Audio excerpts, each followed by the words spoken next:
자, 오늘은 조선의 운명을 그야말로 손에 쥐고 흔들었던 한 여인, 그리고 왕을 만든 남자, 바로 킹메이커의 이야기를 해볼까 합니다. 인수대비와 한명회, 이 두 사람의 엄청난 야망이 새로운 시대를 열었는데요. 근데 그 끝이 정말 누구도 상상하지 못했던 끔찍한 비극으로 치닫게 됩니다. 때는 1504년. 조선의 궁궐에 그야말로 살얼음판 같은 긴장감이 흐릅니다. 분노에 찬 목소리의 주인공은 바로 왕 연산군이었죠. 병상에 누워있는 할머니 인수대왕 대비를 향해 이렇게 절규하듯 외칩니다. 이 한마디의 질문에서 모든 비극의 실마리가 풀리기 시작합니다. 실록에는 그날의 광경이 정말 생생하게 기록되어 있어요. 연산군이 어린 이복 동생들의 멱살을 잡고 할머니의 침실로 들이닥쳐서 막 폭언을 쏟아냈다고 하죠.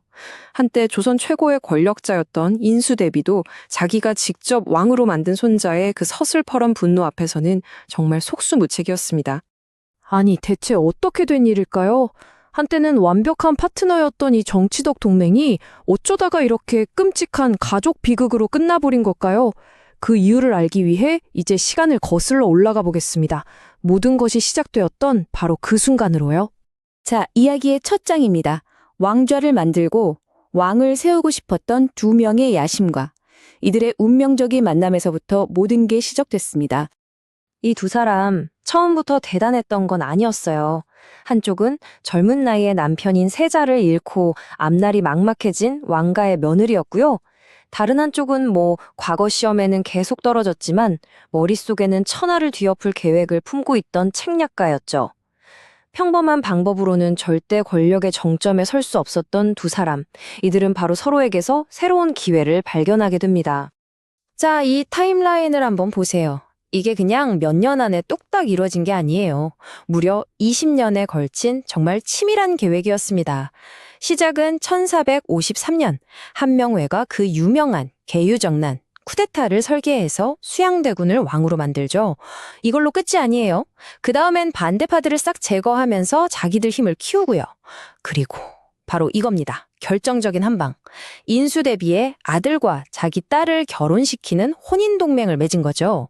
이 모든 조각들이 딱 맞아떨어지면서 드디어 1469년 그녀의 아들이 왕좌에 오르게 됩니다. 정말 대단하지 않나요?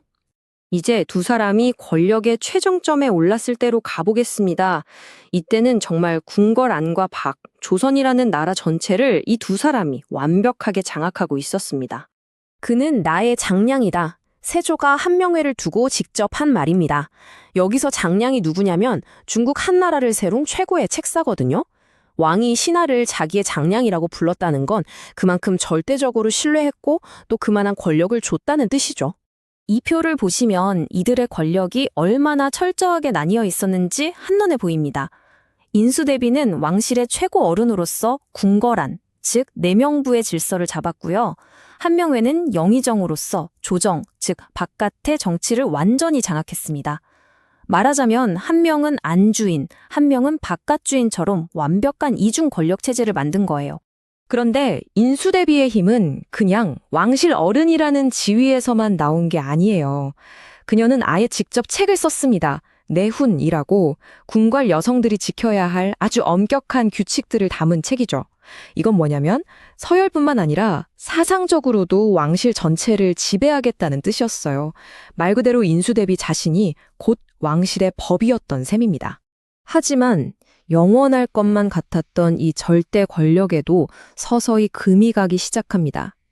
그 시작은 바로 아들 성종의 새로운 왕비 패비 윤 씨의 등장이었습니다. 자, 보세요. 한명회의 딸이었던 첫 왕비가 일찍 죽자 윤 씨가 새로운 왕비가 됩니다. 근데 이 윤 씨 성격이 만만치 않았어요. 인수대비의 그 엄격한 통제에 사사건건 부딪혔던 거죠. 결국 질투가 심하다는 이유로 폐위되고 궁궐에서 쫓겨나기까지 합니다. 근데 이걸로 끝이 아니었어요. 인수대비는 훗날 이 며느리가 다시 복권들까봐 두려웠던 나머지 아들인 성종을 압박해서 결국 사약을 내리게 만들죠. 이 선택이 인수대비 인생 최대의 실책이 되고 훗날 끔찍한 복수의 씨앗이 될 줄은 이때는 아무도 몰랐습니다. 바로 이 지점에서 운명의 톱니바퀴가 완전히 잘못된 방향으로 돌아가기 시작합니다. 사약을 받고 죽은 패비 윤 씨에게 어린 아들이 하나 있었거든요. 맞습니다. 그 아이가 바로 훗날 조선의 10대 왕 연산군입니다. 인주대비는 눈에 가시 같던 며느리를 제거하는 데 성공했지만 결국 자기 자신과 이 왕국 전체를 파멸로 이끌 복수의 화신을 제 손으로 키운 셈이 된 거죠. 이제 이야기의 마지막 장입니다. 권력에는 반드시 대가가 따르는 법이죠. 그들이 치러야 했던 끔찍한 대가가 무엇이었는지 함께 지켜보시죠. 세월이 흘러 왕이 된 연산군. 그는 마침내 오랫동안 감춰져 왔던 자기 어머니의 죽음에 대한 모든 진실을 알게 됩니다.